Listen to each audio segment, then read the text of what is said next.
OPS ஒரு சீட்டு தான் நின்னாரு. But அவரோட தாக்கம் வந்து தென் மாவட்டத்தில் மிகப்பெரிய அளவில் அதிமுகவுக்கு இருக்குங்கிறதா 100 உண்மை.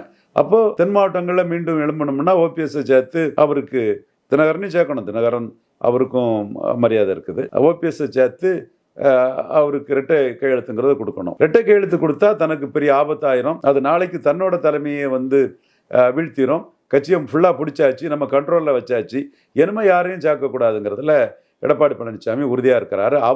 அவர் நிலைமையில உறுதியாக தான் இருக்கிறாரு. மோடியை நம்பி 0 எம்பியா இருக்கக்கூடியவர் 22 எம்பி இருக்கக்கூடிய ஸ்டாலினுக்காக தன்னை மோடி அவமானப்படுத்திடுவாருன்னு நினைப்பாரு. வரமாட்டாரு. அதிமுக ஒன்றிணைனம்னா பன்னீர்செல்வத்துக்கு 50-50 போனோம், அதுக்கு வரமாட்டாரு. ஸோ அவர் இன்னும் 13 வருஷம் ஆனாலும் பரவாயில்ல, ஆட்சிக்கு வரலன்னாலும் பரவாயில்ல, அவர் வந்து ஒற்றை தலைமையா பாஜக கூட்டணி இல்லாம தான் அவர் பயணிப்பாரு. அதனால தான் நான் சொன்னேன், அவர் பிரதான எதிர்க்கட்சி தலைவருங்கிற அந்தஸ்தே அவர் இழப்பாரு.